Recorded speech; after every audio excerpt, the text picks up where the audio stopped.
কয়েক সেকেন্ডের এক ঝলকেই যেন ঝড় তুলে দিল দক্ষিণী সিনেমা যশ অভিনীত Toxic A Fairy Tale for Grown আপসের ট্রিজার। এই ট্রিজার ঘিরে শুরু হয়েছে তীব্র বিতর্ক। অশালীন দৃশ্যের অভিযোগে বিষয়টি গড়িয়েছে কর্ণাটক রাজ্য নারী কমিশন পর্যন্ত। সিবিএফসিকে পাঠানো হয়েছে চিঠি। এবার কি থেমে যাবে টক্সিকের যাত্রা? দক্ষিণী সিনেমা মানে গত কয়েক বছরে একের পর এক চমক, সাহসী গল্প আর সীমা ভাঙ্গা উপস্থাপনা। ঠিক সেই তালিকায় নাম লেখাতে চলেছে যশ অভিনীত বহুল প্রতীক্ষিত cinema Toxic A Fairy Tale for Grown Ups. কিন্তু মুক্তির আগেই এই সিনেমার টিজার যেন আগুন জ্বালিয়ে দিয়েছে পর্দার বাইরেও। কয়েক সেকেন্ডের ভিডিও ঘিরে শুরু হয়েছে তীব্র বিতর্ক, যা এবার পৌঁছে গেছে ভারতের কর্ণাটক রাজ্য নারী কমিশনের দরজায়। গত সপ্তাহে প্রকাশ পাওয়া ট্রিজারের শুরুতে দেখা যায় একটি গাড়ির ভেতরে এক নারীর সঙ্গে ঘনিষ্ঠ মুহূর্তে রয়েছেন যশ। ঠিক এর পরের মুহূর্তেই পাল্টে যায় দৃশ্যপট। গুলির শব্দ, রক্তাক্ত শরীর, একের পর এক হত্যাকাণ্ড। এই হঠাৎ রূপান্তরই দর্শকদের একাংশ চমকে দিলেও অন্য অংশের চোখে তা হয়ে ওঠে অশালীন ও সহিংসতার প্রচার। সামাজিক যোগাযোগের মাধ্যমে শুরু হয় তুমুল আলোচনা, সমালোচনা, যা দ্রুতই রাজনৈতিক রূপ নেয়। সোমবার কর্ণাটক রাজ্যের আম আদমি পার্টি নারী সংগঠনের নেত্রীরা রাজ্য নারী কমিশনে আনুষ্ঠানিক অভিযোগ দায়ের করেন।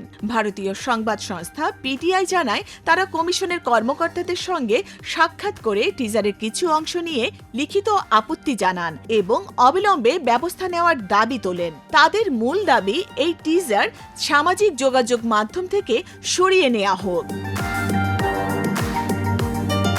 অভিযোগের পর কর্ণাটক রাজ্য নারী commission Central Board of Film সার্টিফিকেশনকে চিঠি পাঠায়। সেখানে বলা হয়, প্রাপ্ত অভিযোগটি নিয়ম অনুযায়ী যাচাই করে যথাযথ ব্যবস্থা গ্রহণ করতে হবে এবং কী পদক্ষেপ নেওয়া হলো তার বিস্তারিত প্রতিবেদন কমিশনকে জানাতে হবে। আপের রাজ্য সম্পাদক উষা মোহন তার আবেদনে দাবি করেন, টিজারে থাকা অশালীন ও স্পষ্ট দৃশ্য নারী ও শিশু সামাজিক কল্যাণের উপর মারাত্মক প্রভাব ফেলতে পারে। তার ভাষায়, কোনো বয়সভিত্তিক সতর্কতা ছাড়াই এমন দৃশ্য প্রকাশ্যে আনা নারীর মর্যাদাকে ক্ষুণ্ণ করে এবং কন্নড় সংস্কৃতি ও মূল্যবোধের সঙ্গে সাংঘর্ষিক। বিশেষ করে অপ্রাপ্ত বয়স্কদের উপর এর নেতিবাচক প্রভাবের আশঙ্কা তুলে ধরে তিনি কমিশনের হস্তক্ষেপ কামনা করেন। চিঠিতে আরও উল্লেখ করা হয়, রাজ্যের সাংস্কৃতিক ও নৈতিক মূল্যবোধ রক্ষায় দ্রুত পদক্ষেপ নেওয়া জরুরি। শুধু তাই নয়, রাজ্য সরকার ও সংশ্লিষ্ট কর্তৃপক্ষকে নির্দেশ দিয়ে টিজারটি নিষিদ্ধ করা এবং সব সামাজিক যোগাযোগ মাধ্যম প্ল্যাটফর্ম থেকে সরিয়ে নেওয়ার দাবিও জানানো হয়েছে।